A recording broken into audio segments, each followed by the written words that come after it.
Bismillahirrahmanirrahim. Assalamualaikum warahmatullahi wabarakatuh.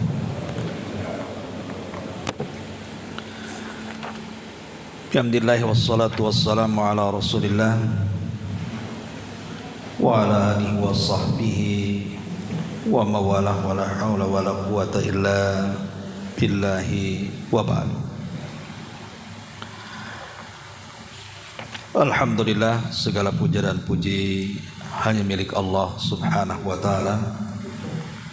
Salawat dan juga salam kita hadiahkan kepada Rasul kita Nabi besar Muhammad sallallahu alaihi wa ala alihi wasallam.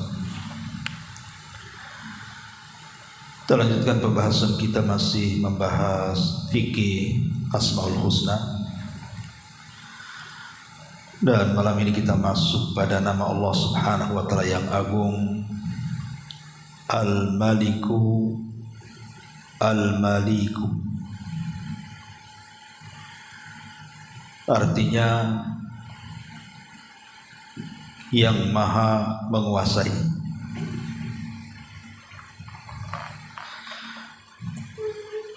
Di sini pengarang menyebutkan beberapa dalil dari Al-Quranul Karim.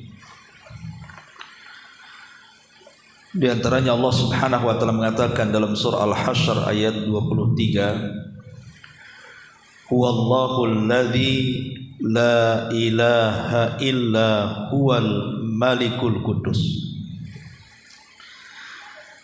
Dialah Allah yang tidak ada ilah yang berhak disembah kecuali Dia,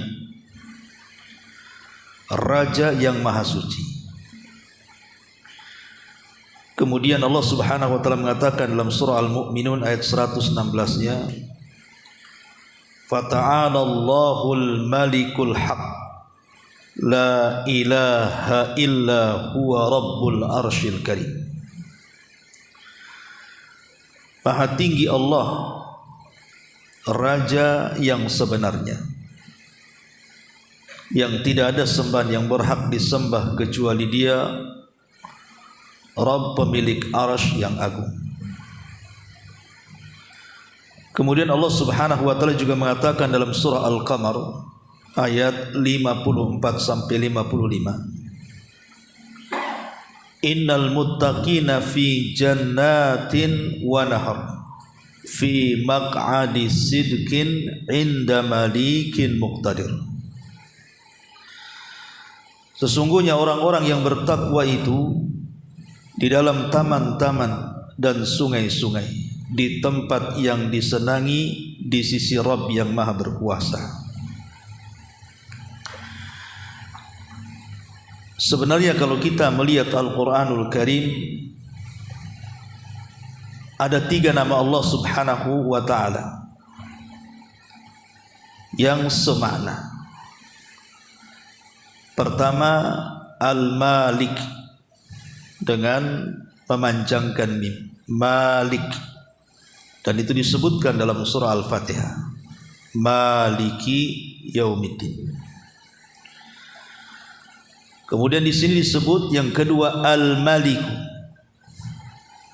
Al-Maliku tanpa memanjangkan mim, sebagaimana disebutkan dalam surah Al-Hasyr dan juga surah Al-Mu'minun. Kemudian yang ketiga Al-Malik, dan ini hanya disebutkan 1 ayat dalam Quran, surah Al-Qamar, fi maq'adi sidqin inda malikin muqtadir. Ma'asyiral muslimin yang dimuliakan Allah subhanahu wa ta'ala, para ulama mengatakan ketika memahami makna Malik ini, nama Allah subhanahu wa ta'ala Al-Malik ini, ulama mengatakan fal maliku fil lughati yadullu ala quwwatin fi syai'i wa sihhati. Secara bahasa, kalimat Al-Malik ini menunjukkan kekuatan terhadap sesuatu. Adapun Yang dimaksud yang maha menguasai dalam nama-nama Allah subhanahu wa ta'ala yang agung adalah huwa al-malik li jami'il asya' al-mutasarrif fiha, bahwa dia adalah penguasa segala sesuatu dan dia yang mengaturnya, dan tidak ada yang bisa mencegah apalagi menghalanginya. Artinya dia adalah zat yang al-mustaghna an ghairihi, dia tidak berhajat kepada yang lainnya. Ma'asyiral muslimin yang dimuliakan Allah azza wa jalla, walillahil mathalul a'la. Untuk mendekatkan sebuah pemahaman,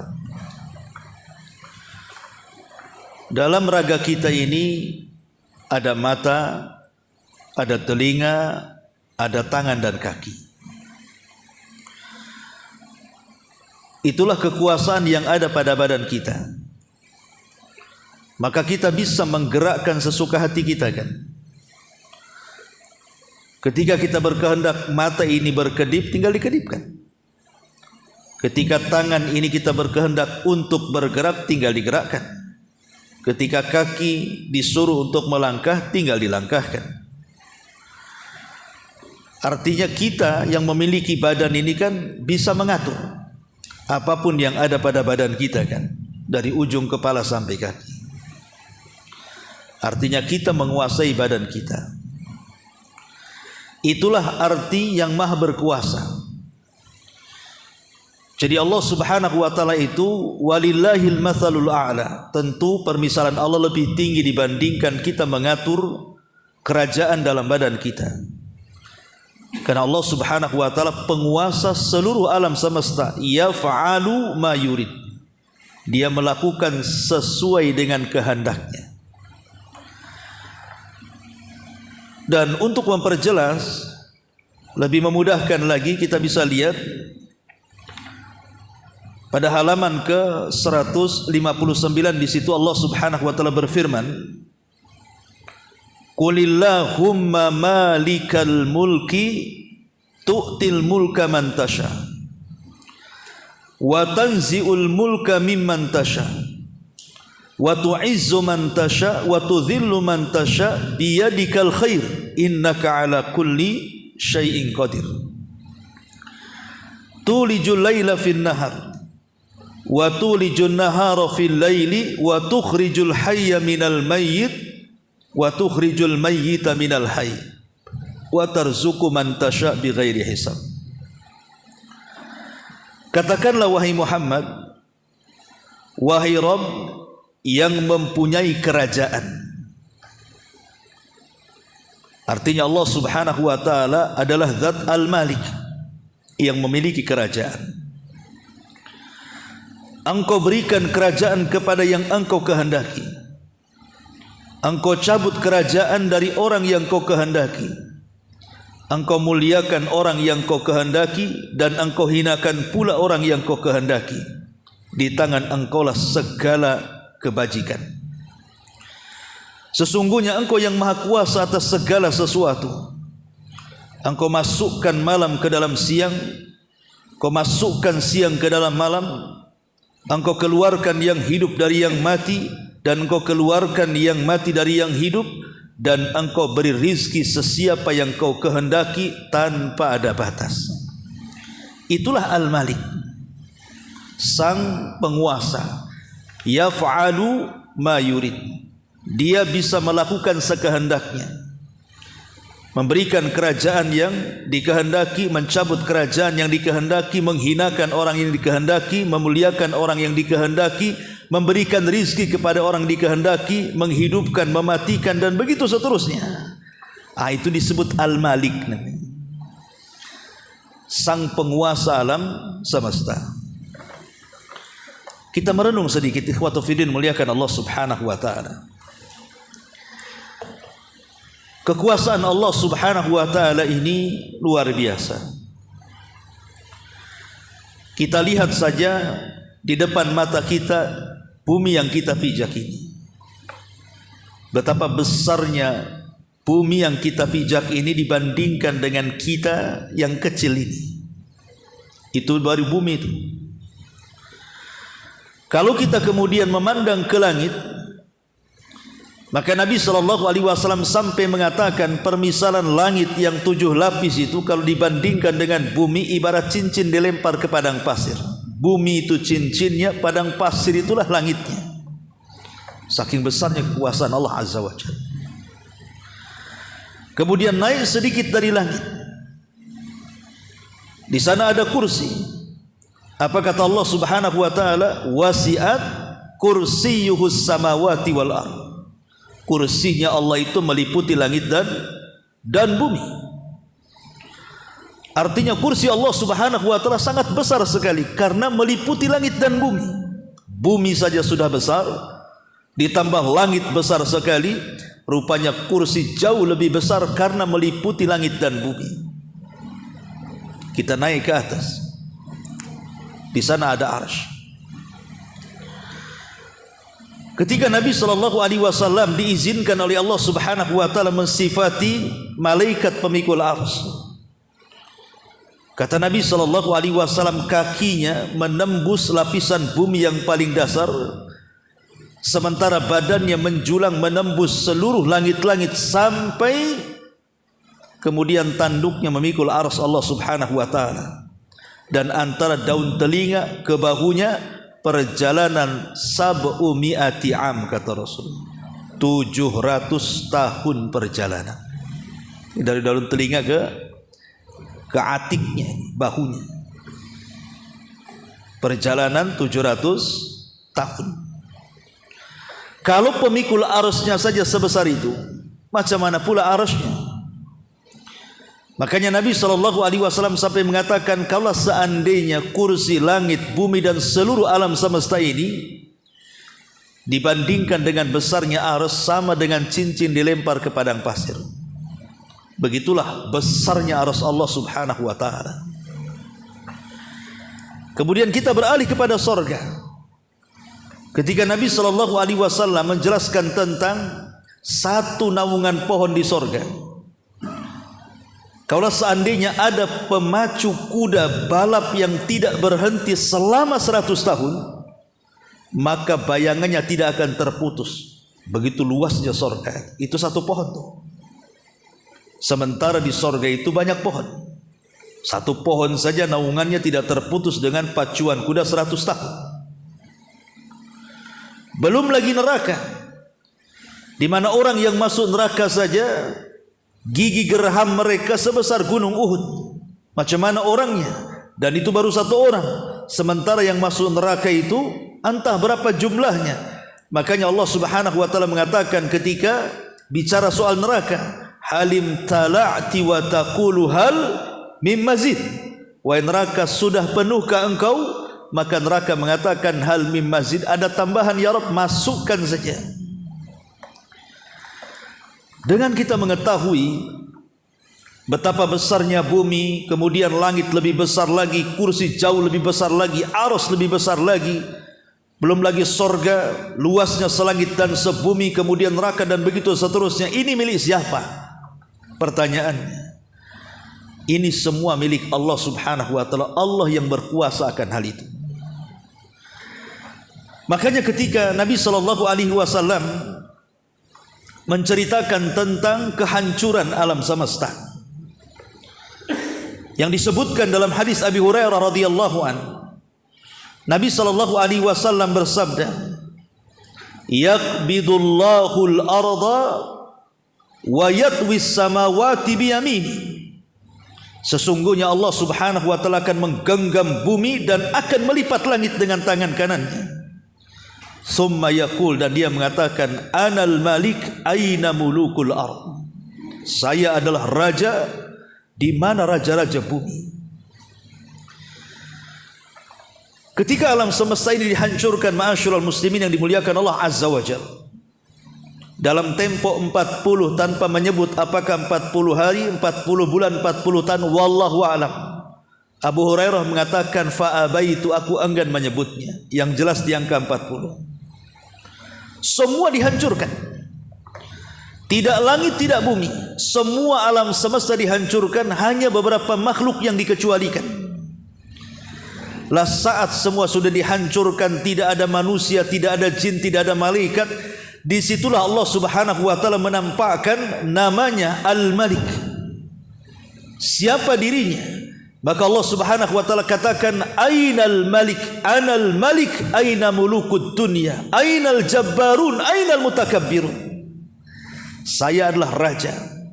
Sekarang mana raja-raja yang congkak, yang dulu congkak di dunia itu? Mana Firaun? Mana Namrud? Mana Qarun? Mana orang-orang yang sombong itu? Tidak ada yang menjawab, karena semua sudah dibinasakan Allah Azza wa Jalla. Akhirnya Allah menjawab sendiri dan mengatakan, Lillahil wahidil qahar. Semua kerajaan ini milik zat yang esa, satu. Itulah saya, itulah Allah. Dari sini ma'asyiral muslimin yang dimuliakan Allah Azza wa Jalla, kalau sudah tahu betapa besarnya kekuasaan Allah Subhanahu wa taala dan betapa kecilnya kita di dalam kekuasaan Allah Azza wa Jalla, dari sini kita bisa memahami apa makna Al-Malik. Al-Malik, Al-Malik. Lalu apa bedanya Al-Malik dengan Al-Malik? Al-Malik itu dalam bahasa Arab disebut siyag al-mubalaghah namanya. Ada Malik, ada Malik, ada Malik. Kalau Malik ismul fa'il, Malik, yang menguasai. Al-Maliki, Al-Malik itu lebih lagi, lebih besar lagi, lebih umum lagi. Karena Al-Malik juga termasuk siyagul mubalaghah. Maka Al-Malik itu lebih berlebihan lagi, karena Al-Malik itu kekuasaan yang tidak pernah berhenti. Setiap wazan fi'il mengikuti wazan fa'ilun, berarti tidak akan terputus. Contoh umpamanya kalimat tawil panjang, qasir pendek. Kalau orang disebut pendek, maka akan tetap pendek dan tidak mungkin tinggi. Kalau orang disebut tawil, tinggi, maka seseorang akan tetap tinggi dan tidak akan pernah pendek lagi. Tetapi kalau fa'la, seperti fa'lanu, dalam wazan fa'lan, seperti akshan, haus. Haus tidak selamanya kalau antum minum selesai hausnya. Ya, kemudian jauhan lapar. Kalau makan selesai laparnya, kan begitu. Itu kalau wazan fa'lan. Tapi kalau wazan fa'il, seperti qasir, tawil gitu ya, pendek, panjang, maka selamanya yang panjang tidak mungkin pendek, yang pendek tidak mungkin panjang. Artinya ketika Allah Subhanahu wa taala disebut Al-Malik menggunakan dia, berarti selamanya Allah itu berkuasa. Tidak akan terputus kekuasaannya. Karena manusia sendiri berkuasa. Kita lihat Presiden Indonesia berkuasa atas Indonesia. Presiden Malaysia berkuasa atas Malaysia. Presiden Australia berkuasa atas Australia, atau Amerika, atau yang lainnya, negara-negara di dunia ini kan. Mereka berkuasa atas negaranya. Tapi apakah mereka berkuasa terus? Tidak, apalagi negara kita. Ada sistem pemilu kan itu ya. Berkuasa 5 tahun lagi, 5 tahun saja, nanti diangkat lagi. Ya kalau terpilih 10 tahun lah paling lama. Nanti kalau 10 tahun tidak jadi, apalagi ada pemakjulan. Jadi akhirnya makin lagi kemudian cepatkan kekuasaan manusia ini. Itu di negeri kita saja seperti itu, bahwa seorang penguasa itu tidak akan langgeng. Bahkan ada yang belum selesai sudah diturunkan pula oleh rakyatnya. Oke lah, anggaplah ada penguasa seumur hidup. Kalimat seumur hidup itu bukan berarti dia berkuasa terus, karena dia juga ada saatnya mati. Artinya kan terbatas kan begitu. Walaupun dia berkuasa seumur hidup, tetap saja mengalami kematian. Artinya tidak berkuasa lagi setelah kematian. Anggaplah dia tidak mati-mati. Ingat, ada kiamat yang akan menghancurkan seluruh kerajaannya. Jadi kerajaan manusia itu kekuasaannya tidak lama. Beda dengan Allah Subhanahu wa taala. Kekuasaannya sangat langgeng, kekuasaan sangat besar dan tidak berhajat kepada siapapun. Kalau raja-raja di dunia kan berhajat kepada pembantunya, kepada menterinya, kepada partainya kan itu ya. Tapi Allah Subhanahu wa taala tidak berhajat kepada siapapun. Tapi semua makhluk berhajat kepada Allah Subhanahu wa taala. Ma'asyiral muslimin yang dimuliakan Allah Azza wa Jalla, baik sebelum kita baca kitabnya, kita akan memetik dari faedah imaniyah dulu. Faedah keimanan. Apa sih pengaruh daripada kita memahami nama Allah yang agung Al-Malik atau Malik atau Al-Malik? Apa faedah? Karena setiap nama Allah Subhanahu wa taala itu harus melahirkan keimanan, ikhwan. Bukan hanya dibaca, dihafal Asmaul Husna tapi tidak paham setiap makna-maknanya, enggak akan pengaruh. Yang pertama yang harus kita pahami dari makna Al-Malik ini, pengaruh imaniyahnya adalah tidak boleh seseorang menamai dirinya sebagai Malikul Amlak atau Malikul Muluk, rajanya para raja. Karena tidak ada raja yang lebih raja, bahkan raja bagi seluruh para raja, kecuali Allah Subhanahu wa taala. Dalam sebuah hadis dari hadis Abi Hurairah radhiyallahu anhu, Nabi sallallahu alaihi wasallam mengatakan, akhnal asma yaumal qiyamah indallahi rajulun tasamma Malikul Amlak. Seburuk-buruk nama kelak pada hari kiamat di sisi Allah, seorang laki-laki yang memberi nama dirinya Malikul Amlak atau Malikul Muluk, raja di raja, rajanya para raja. Tidak boleh, ya. Ataupun mungkin Qadil Qudat gitu ya, hakimnya para hakim. Tidak boleh. Ini hakimnya para hakim. Tidak ada hakimnya para hakim, itu Allah. Penguasanya para penguasa, itu Allah Subhanahu wa taala. Tidak boleh seseorang menamakan dirinya sebagai rajanya para raja, hakimnya para hakim, penguasanya para penguasa. Karena nama itu hanya layak disematkan kepada Allah Subhanahu wa taala. Kemudian yang kedua, Nabi sallallahu alaihi wasallam suka menyebut nama Al-Malik. Nabi itu suka. Artinya kalau seandainya Nabi sallallahu alaihi wasallam suka menyebut nama itu, maka kita sebagai umatnya pun harus suka menyebut kalimat itu. Dan selalu Nabi sallallahu alaihi wasallam mencatut kalimat nama Allah Al-Malik itu dalam doa-doanya. Seperti umpamanya doa yang biasa kita baca pada pagi dan petang gitu ya. Amsayna wa amsal mulku lillah walhamdulillah la ilaha illallah wahdahu la syarikalah. Amsayna wa amsal mulku lillah. Di sini ada kalimat al-mulk, kerajaan. Ya. Dan Nabi sallallahu alaihi wasallam juga berdoa, Allahumma lakal hamdu anta qayyimus samawati wal ard wa man fihinna wa lakal hamdu laka mulkus samawati wal ard. Bagimu kerajaan langit dan bumi. Nabi suka menyebut-nyebut kalimat itu.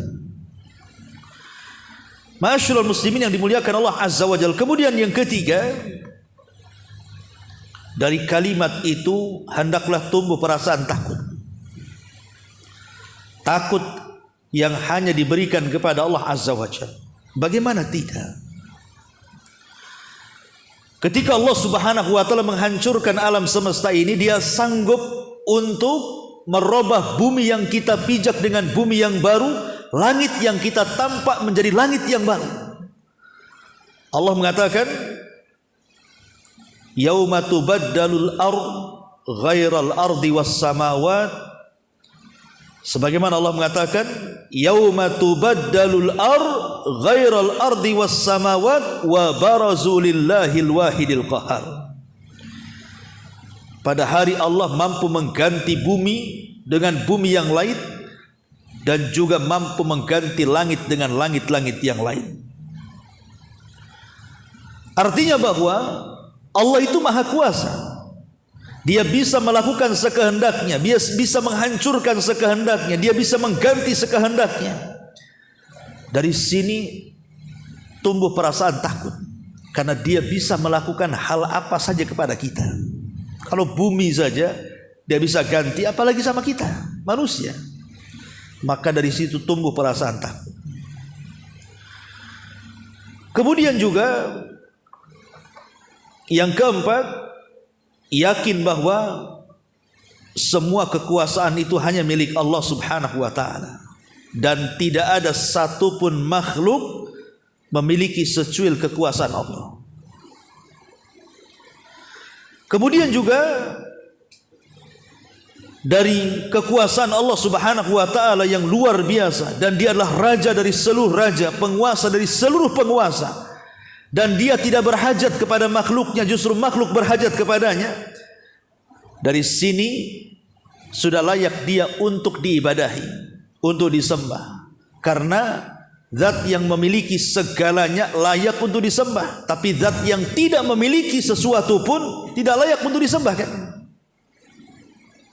Kita lihat berhala-berhala itu, apakah mereka memiliki sesuatu di tangannya? Tidak. Bahkan dia yang kita ciptakan, kita yang bentuk dia, kita yang merawat dia. Tiba-tiba kita menyembah dia, apa enggak salah sembah tuh? Kita ini menyembah zat yang berkuasa, yang memiliki alam semesta. Kemudian juga dari kalimat Ismu Al-Malik ini melahirkan supaya kita tidak sombong dan tidak tertipu dengan kekuasaan di dunia. Karena yang berhak menyombongkan dengan kekuasaan itu Allah. Yang berhak menyombongkan dengan kekayaan itu Allah Subhanahu wa ta'ala. Coba bayangkan satu hadis Nabi SAW, hadis yang sering kita dengar. Dari hadis Abi Hurairah radhiyallahu an, kata Nabi SAW, yanzilullahu ila sama'id dunya kulla lailatin hina yamdi sulusul lailil awal, wa fi riwayatin sulusi lailil akhir, fayaqulu anal malik man dal ladzi yad'uni fa astajiba lah, man dal ladzi yas'aluni fa utiyah, man dal ladzi yastaghfiruni fa aghfir lah, fala yazalu kadzalika hatta yudhi al-fajr. Kata Nabi SAW, Allah turun ke langit dunia setiap malam ketika masuk sepertiga malam awal, dalam riwayat sepertiga malam akhir. Kemudian Allah Subhanahu wa ta'ala setelah turun dari langit pertama itu akan menyerukan seluruh makhluk yang ada di bumi dan mengatakan, siapa yang berdoa ku kabulkan, siapa yang meminta ku kasih permintaannya, siapa yang minta ampun ku ampuni dosa-dosanya. Pertanyaan pun muncul, siapa raja dunia yang paling kaya, yang paling berkuasa, yang mampu menawarkan kekayaannya setiap malam kepada rakyatnya? Tidak ada. Enggak ada. Siapa raja di dunia yang menawarkan kekuasaannya, kekayaannya? Silahkan rakyatku datang setiap malam, minta ku kasih, berdoa ku kabulkan, minta ampun ku ampuni. Tidak ada. Mereka dermawan itu waktu mencalonkan aja, baru dermawan. Banyak janji, kan itu. Ya, bagi-bagi apa? Sembako, ya, macam-macam lah, nggak usah disebut. Ya, Ma'asyiral muslimin yang dimuliakan Allah Subhanahu wa ta'ala. Ya, artinya bahwa dari sini kita tahu bahwa siapa yang berkuasa? Allah Subhanahu wa ta'ala. Makanya tidak layak kita sombong di hadapan Allah dan tidak layak kemudian congkak dengan kekuasaan yang kita miliki, karena tidak ada secuil pun dengan kekuasaan Allah Azza wa Jalla. Yang berhak sombong itu Allah, yang berhak congkak itu Allah. Wajar, karena kekuasaan di tangan Dia. Kita ini siapa? Lihat Namrud yang katanya ana uhyi wa umit, saya bisa menghidupkan yang mematikan. Mati juga Namrud, padahal dia ngomong bisa menghidupkan. Tapi ketika dia mati, dia tidak bisa menghidupkan dirinya sendiri.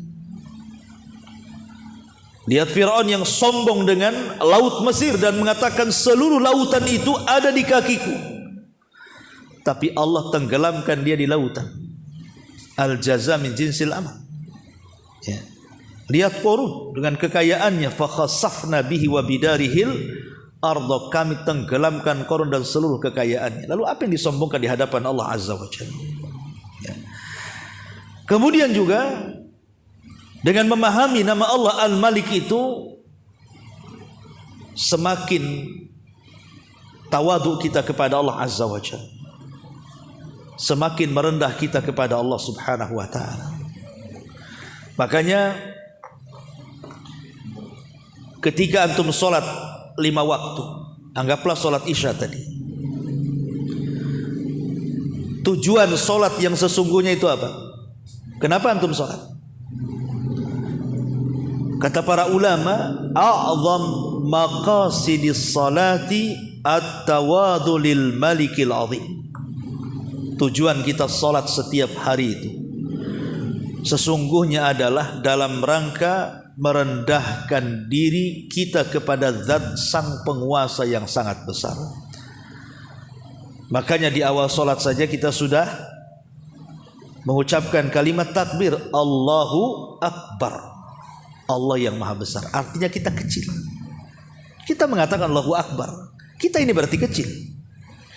Disitulah kita disuruh tawadhu, semakin merendah di hadapan Allah Subhanahu wa ta'ala dengan besarnya kekuasaan Allah yang ada di langit dan ada di bumi ini.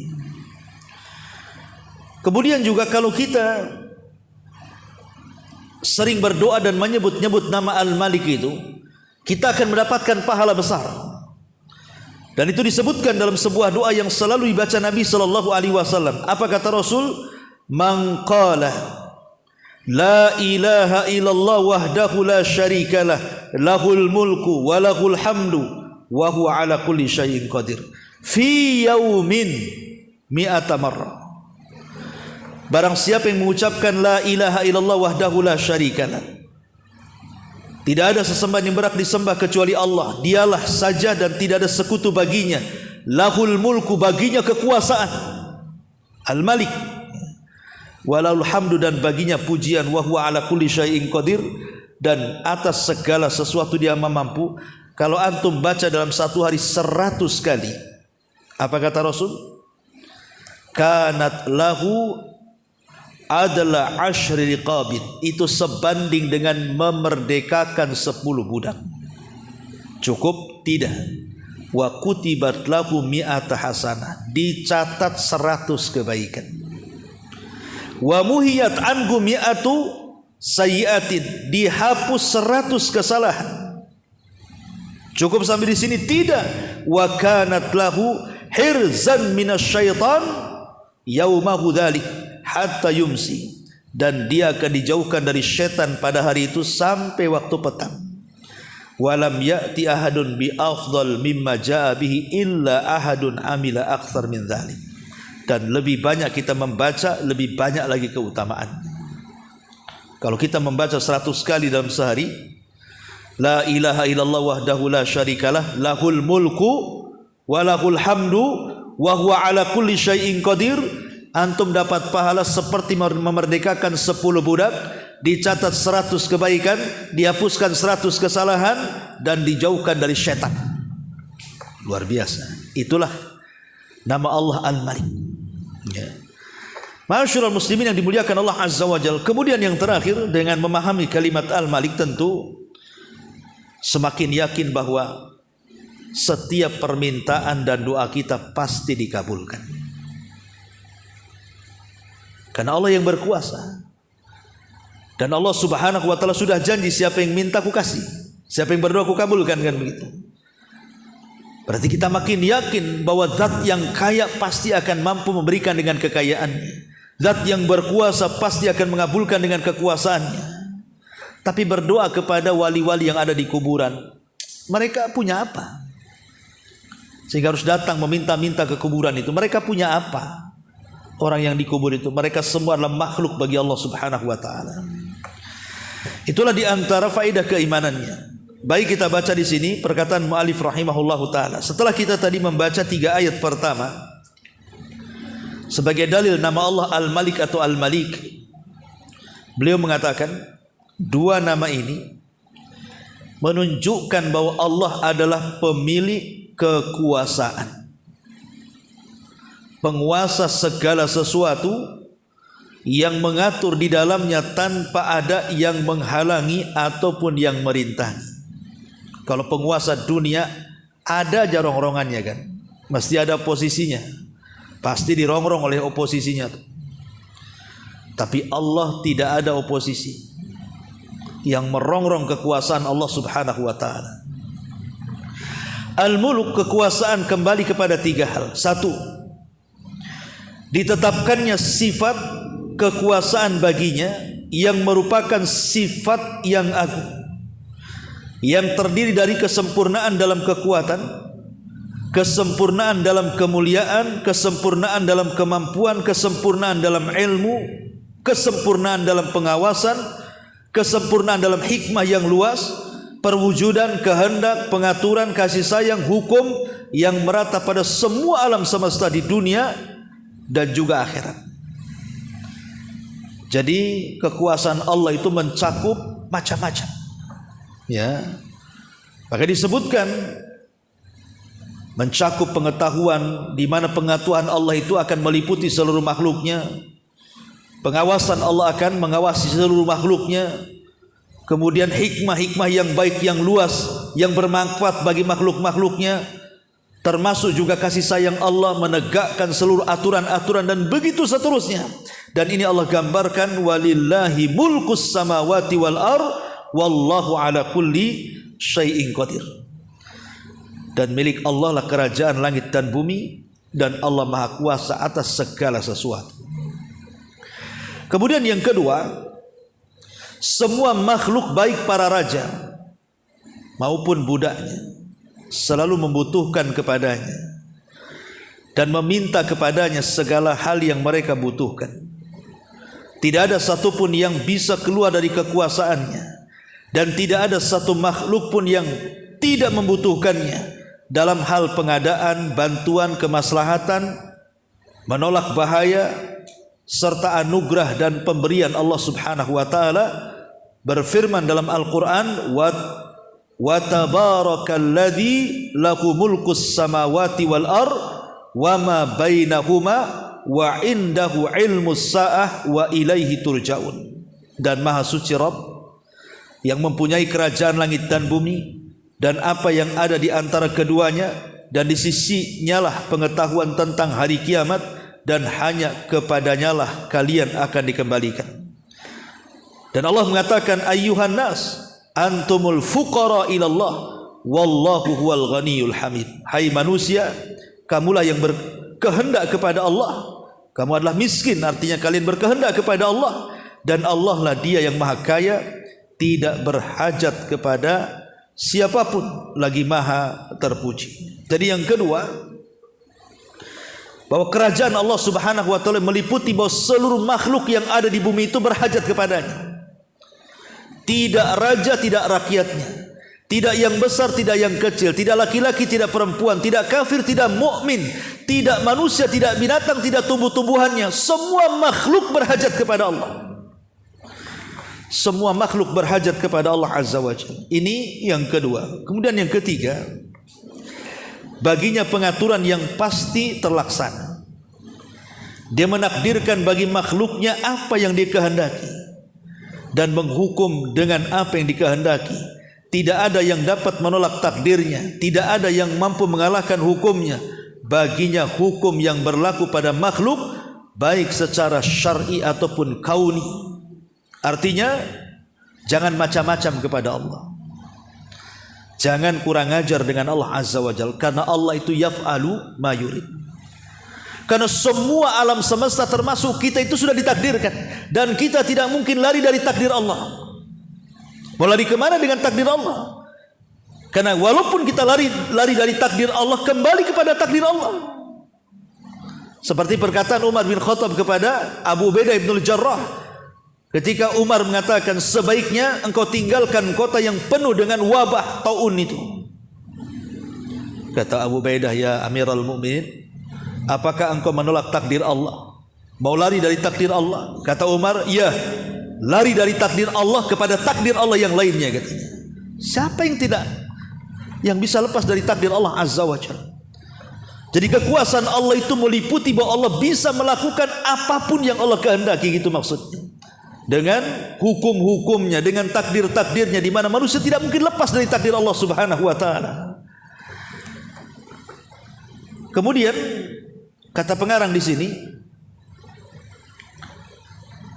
setelah beliau mengatakan poin yang ketiga ini, baik secara syar'i maupun kauni hukum alam, dan sebagai pembalasan,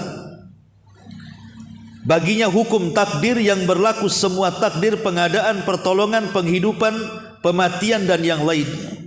Artinya bahwa Allah itu berkuasa menghidupkan sesuatu, mematikan sesuatu, mengembalikan sesuatu, menahan sesuatu, memberi sesuatu. Allah berkuasa. Dialah sang penguasa. Kemudian yang B, baginya hukum-hukum syariat yang dia mengutus para rasul dan menurunkan kitab-kitabnya, serta mensyariatkan berbagai bentuk syariat.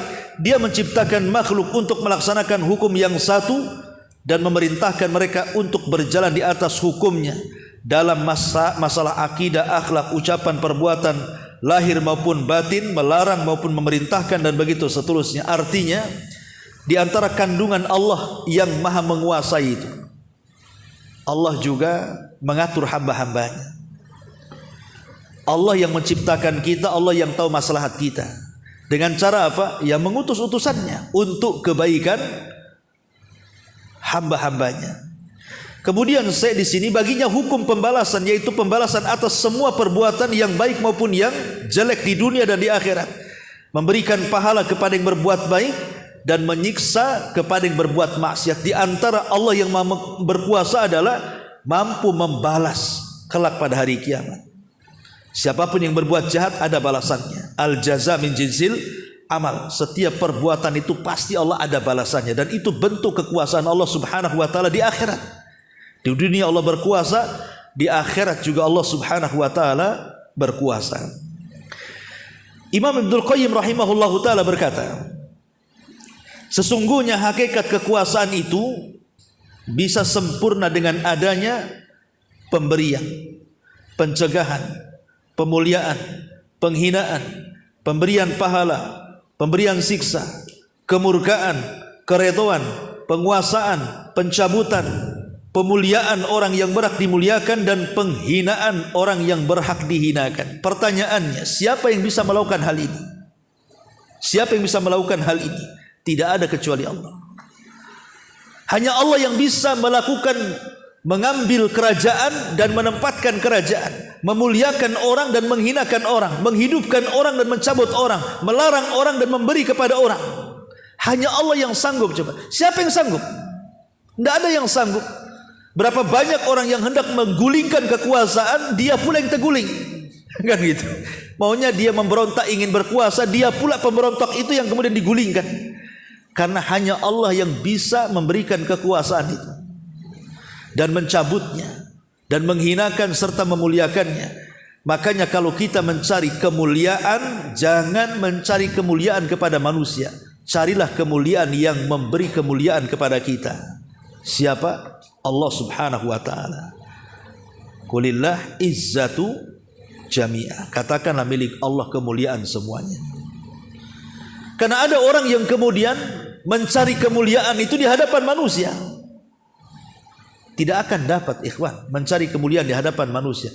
Walaupun antum menginfakkan semua harta supaya antum dimuliakan manusia, ridhan nas ghayatun la tuhsa.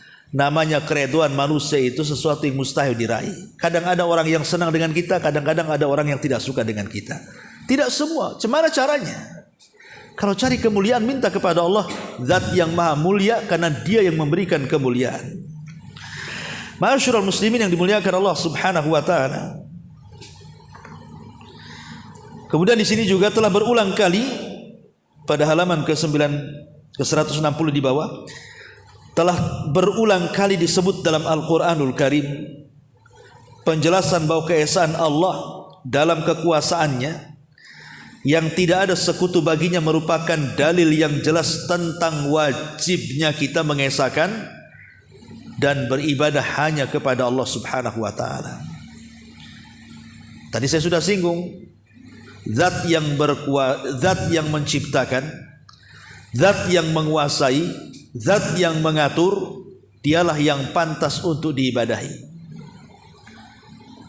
Tetapi berhala yang tidak menciptakan, bahkan dia diciptakan.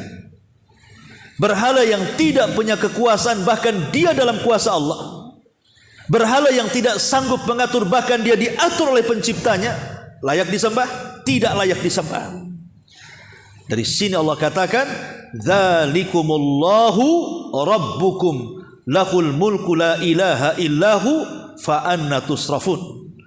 Yang berbuat demikian itu adalah Allah, Rabb kamu, Rabb yang mempunyai kerajaan, tidak ada ilah yang berhak disembah selain Dia, maka bagaimana kamu dapat dipalingkan? Sudah jelas-jelas yang menciptakan, yang mengatur, yang menguasai Allah, berpaling pula kita menyembah berhala yang lain. Itu sindiran dari Allah Subhanahu wa taala. Ya. Ma'asyiral muslimin yang dimuliakan Allah Subhanahu wa taala. Dan di sini muallif rahimahullah taala menjelaskan kelemahan Tuhan-Tuhan selain daripada Allah Azza wa Jalla. Apa kata beliau? Menukilkan firman Allah Azza wa Jalla, wattakhadhu min dunihi alihatan la yakhluquna syai'an wa hum yukhlaqun wa la yamlikuna li anfusihim darra wa la naf'a wa la yamlikuna mauta wa la hayata wa la nusyura. Kemudian mereka mengambil ilah-ilah selain daripada Allah untuk disembah, padahal ilah-ilah itu tidak menciptakan satu apapun, bahkan mereka sendiri diciptakan, dan tidak kuasa untuk menolak sesuatu kemadaratan apapun dari dirinya, dan tidak pula untuk mengambil sesuatu kemanfaatan, dan tidak kuasa mematikan, menghidupkan, dan tidak pula membangkitkan. Lah, zat yang seperti ini apa kalian sembah? Seolah-olah Allah ingin katakan seperti itu. Tapi Allah Subhanahu wa taala seolah-olah ingin mengatakan, saya yang mampu menciptakan kalian, saya yang mampu mengantarkan manfaat dan mencegah madarat kepada kalian, saya yang membangkitkan, menghidupkan, mematikan, itu saya. Seolah-olah ingin katakan kepada kita seperti itu. Kenapa kalian sudah tahu bahwa itu semua adalah perbuatan saya, kalian menyembah selain saya? Mana akal kalian? Fa anna tusrafun, kan kata Allah. Bagaimana kalian bisa dipalingkan? Ya. Kemudian juga dalam ayat yang lain juga Allah mengatakan, yulijul laila fin nahar wa yulijun nahara fil laili wa sakhara asy-syamsa wal qamar kullun yajri li ajali musamma dzalikumullahu rabbukum lahul mulku walladzina tad'una min duni ma yamlikuna min kitmir in tad'uhum la yasma'u du'aakum walau sami'u mastajabu lakum wa yaumal qiyamah yakfuruna bisyirkikum wa la yunabbi'uka mithlu khabir. Dia memasukkan malam ke dalam siang, memasukkan siang ke dalam malam, menundukkan matahari dan bulan, masing-masing berjalan menurut waktu yang ditentukan. Yang berbuat demikian itu semua adalah Allah, Rabb kalian. Kepunyaan Allah lah kerajaan. Kemudian Allah katakan, dan orang-orang yang kamu seru selain daripada Allah itu tiada mempunyai apapun walaupun setipis kulit ari sekalipun. Jika kamu menyuruh mereka, mereka tidak mendengar seruan, dan jika mereka mendengar, mereka tidak dapat mengabulkan permintaanmu. Dan di hari kiamat mereka akan mengingkari kemusyrikanmu, dan tidak ada yang dapat memberikan keterangan kepadamu sebagaimana yang diberikan oleh yang maha mengetahui. Lihat di sini bagaimana Allah ingin katakan sesembahan selain daripada Allah lah tidak berkuasa walaupun sekulit ari. Tahu antum kulit ari itu? Kalau antum ambil kurma, ambil bijinya, dalam biji kurma itu ada kulit lah. Nah, dalam biji itu kan ada kulit lagi tuh. Nah, itu kan tipis tuh kulit di biji kurma. Ya. Sekulit itu pun kau tak punya. Cemana kemudian akan disembah. Ya. Kemudian juga Allah mengatakan, "Qul ata'buduna min dunillahi ma la yamliku lakum darra wala naf'a." Mengapa kamu menyembah selain daripada Allah sesuatu yang tidak dapat memberikan mudarat kepadamu dan tidak pula memberikan manfaat? Dan begitu seterusnya. Masyarul muslimin yang dimuliakan Allah Azza wa Jalla, kemudian kata-kata beliau di akhir, oleh karena itu siapa saja yang tidak memiliki di dunia ini meskipun sebiji atom, maka tidak boleh untuk diserahkan salah satu bentuk ibadah kepadanya. Karena ibadah adalah hak yang maha kuasa, yang maha agung, yang maha pencipta, yang maha mulia, yang maha mengatur, yang maha mengatur alam semesta, yang tidak ada sekutu baginya. Mulia perkara dan agung kekuasaan serta tinggi kemuliaannya. Tidak ada sesembahan yang berhak disembah kecuali Allah Subhanahu wa ta'ala semata. Inilah di antara pembahasan tentang nama Allah yang agung, Al-Malik atau Al-Malik atau Malik, yang disebutkan di dalam Al-Quranul Karim. Taib, insyaallah minggu depan kita masuk pada nama Allah Ar-Razzaq atau Ar-Razik. Wallahu a'lam. Kita sampai di sini, mudah-mudahan ada manfaatnya. Subhanaka bihamdika, asyhadu an la ilaha illa anta astaghfiruka wa atubu ilaik. Allahu ta'ala alam. Assalamualaikum warahmatullahi wabarakatuh.